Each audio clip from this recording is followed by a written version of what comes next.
Coach. Okay.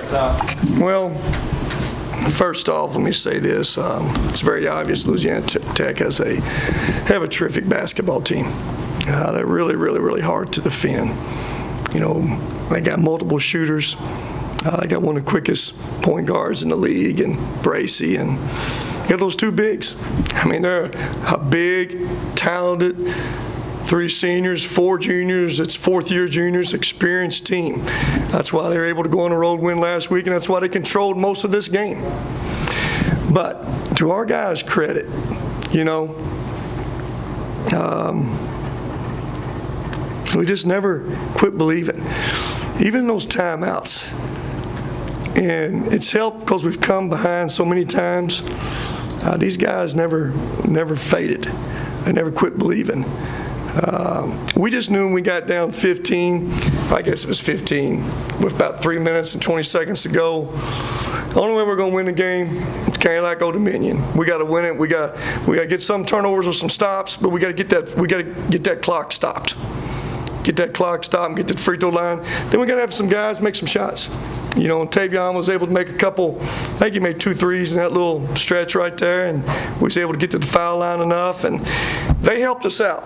You know, I told somebody earlier, you know, there's a reason. You know, late in that game they helped us. I think they were up 3 or 4, 14 seconds ago, and they fouled on that free throw line. There's a reason why you're not on the free throw line late in the game when you got that lead.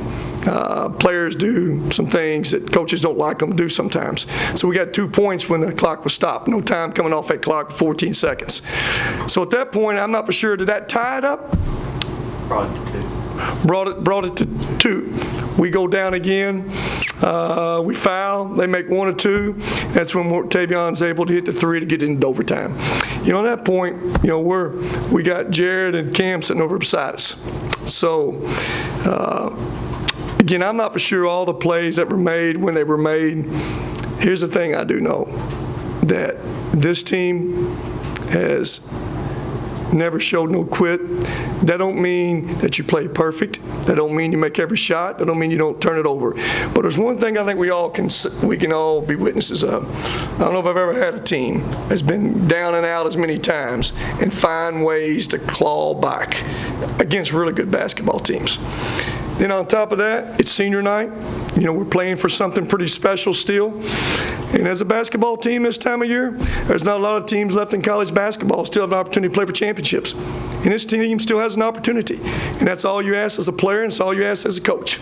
Have an opportunity to keep playing for championship. And proud for them.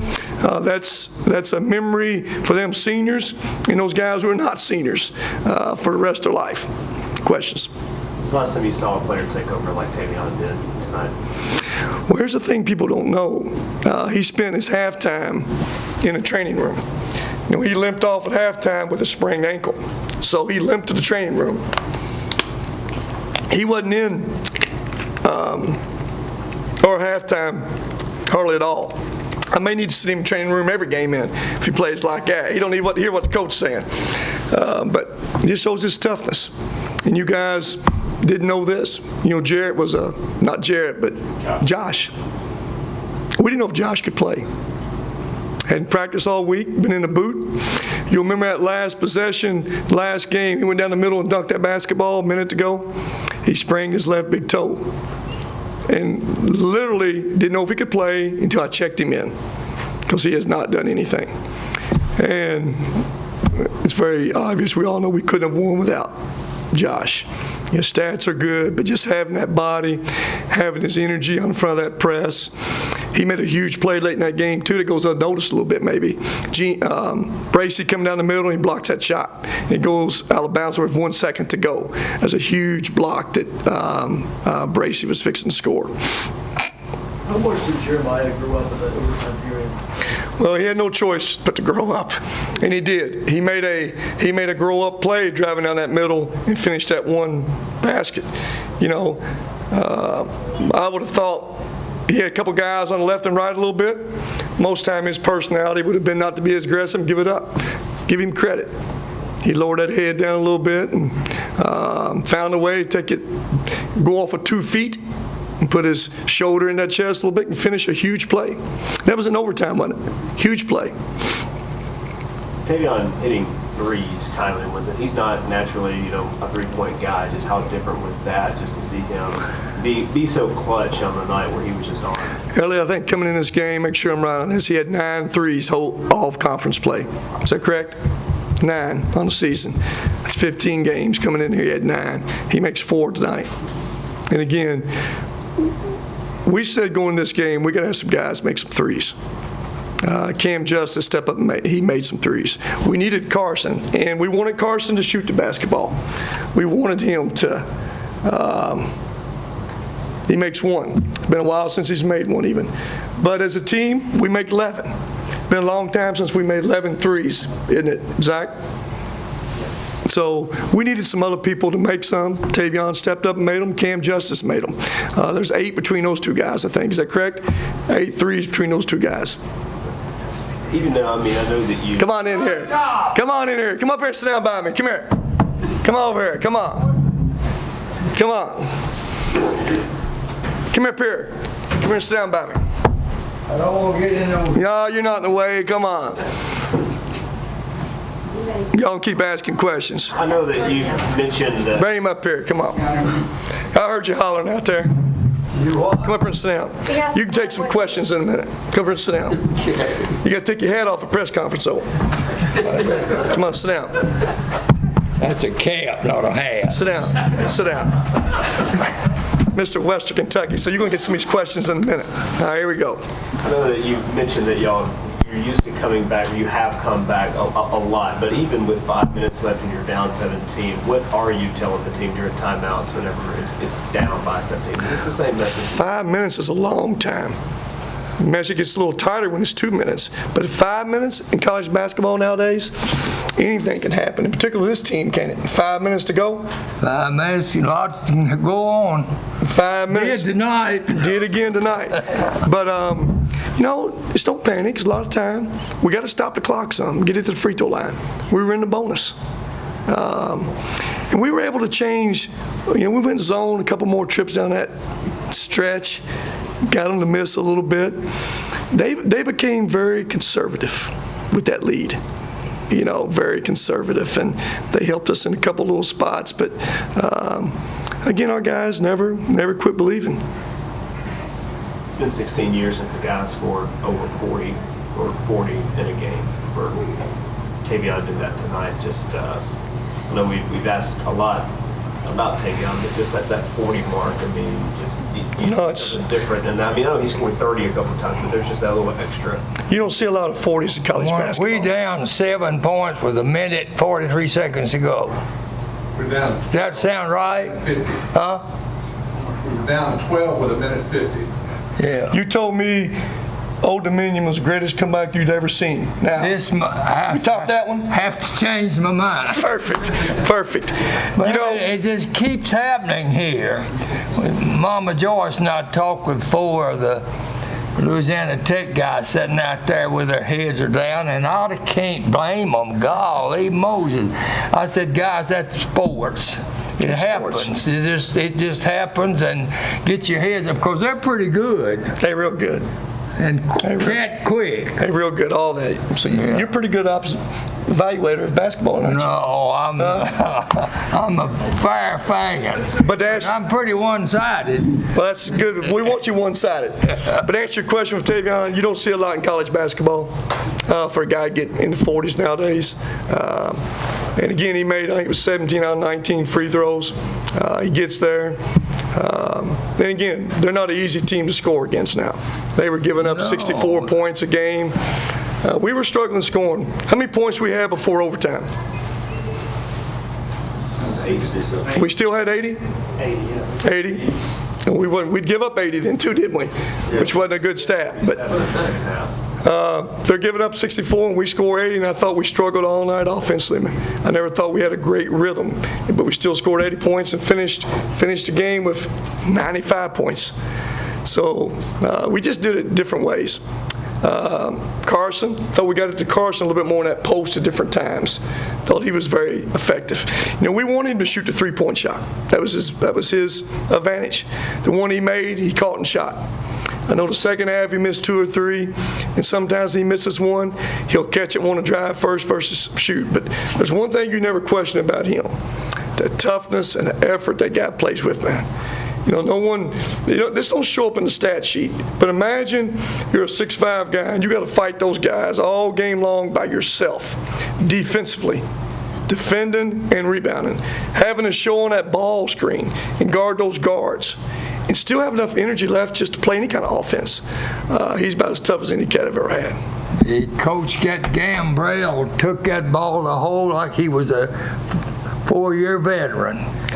He did. And he juggled it in the air, but he had to adjust his shot, and he made it. It is a huge play, too. Oh, man. Huge play. He took it and put his chest in that guy and scored it. Put us up 2 in overtime? Put us up 2, right? Right off the bat? And Rawls, tied it up? Rawls didn't have his best game, but he made 4 free throws and a 3-pointer. He made them when he had to make them. He did. Any more questions? Coach, Yes, sir. in so many ways, tonight's game was a microcosm of your entire season. Your guys faced a lot of adversity. It seems like things are bleak. You guys seem down and out, but your team never gives up and ultimately makes a comeback and comes out on top. From a coaching perspective, what's your perception of the fight and the toughness in this team and the resiliency? And how ironic is it that you ended your last game and did over and over? You completed so many comebacks this season with perhaps the best one yet. Well, again, I've never had a team ever in my career, how many years it's been, 18 years, whatever it's been now, that a team had to overcome so many things. Never. Never had a team that we had to line up and fight with the bodies that we've had to fight with. And for this team, think about this now. We had 4 losses in conference play. 3 of them are literally last possession, under 30-second possessions. 3 of them. Have been number 1 team, and even the one that beat us, it's a tied game at UAB with 2 minutes to go. So our guys have found ways. They've never give up. It comes from great leadership. Jerry, as I've said, is a tremendous leader. And I'll keep saying this. As good as a player he is, and everybody sees how much he's improved, he's a better person. And he never gets rattled. He's jumped up and made shot after shot, keep us going and win games for us. You have a Cam Justice. He's been a winner all his life. He's been a winner. Hadn't gone great for him because of injuries, but we believe this, that down the stretch, those kind of guys, that cream rises to the top too. Then you got guys like Carson and Tavion, just unbelievable, toughness. Then I think the thing we had to find ways to hide who we're not. We can't guard on the inside consistently. Moving Josh out in front of that press, start inside the press, helped change a whole lot of things that we were trying to do. And Josh's energy and ability on the front of that press for all conference play has been a huge difference in giving us a chance to be in close games, because we can't line up and go play 5 defense. We don't have bodies. We had to shorten that game. We had to keep people off pace. We've played more defenses than I ever even thought about in my life, just to try to keep people off bounce. And sometimes we don't know what we're in, but sometimes the other team never figured it out what we're in. But you got to have leadership when you're doing as much stuff as we're doing. And again, we did with a young guard and Rawls, off that bench. So give those guys all the credit. They got no quit in them. And again, I'll say this.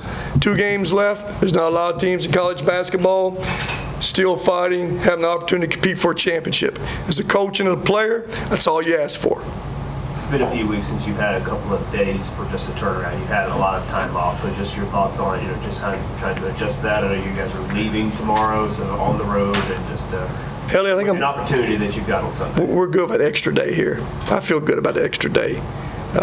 Normally it's a Thursday, Saturday, but it's Thursday, Sunday. Now it's quick. We fly out tomorrow, early game Sunday. But let me tell you, I think we all know this. We're going to go play a really, really good North Texas team. I guess they won pretty big tonight. I know they were playing without Day, Florida National. Really, really good North Texas team. We know we'll have to play exceptionally well to have any kind of chance. But I think we all know this, Lee. Win or lose, our guys are going to go down and leave it all on the court. Again, as a player and a coach, that's all you ask for. That's all you ask for. Anything else on North Texas with us leaving tomorrow? Get one question like Lee. Lee, you got the last question. Give him one. A statement. You want to make a statement? Give him a statement. All right. My statements, after listening to you all, my statements would be pretty plain. This is the best comeback, the biggest comeback you've ever seen, the best comeback. You know, we were talking about it after the game. My son, he's more avid Westerner than I am. He played baseball here, but we were talking about after the game that there's not any give up in this team anywhere, and I can't think of it. I've been watching basketball at Western since You'll tell your age now. Be careful. 1946. I'm 97 years old. Lord have mercy. And this would have to be one of the top 5 comebacks we've ever had, and we've had. Where's the other 4 at? Huh? Where's that other 4 at now? Well, there. You got to tell me the other 4. Well, I haven't got them memorized. Huh? But All right, everybody good? We good? Thank you, buddy. Thank you all. Thank you. Thank you.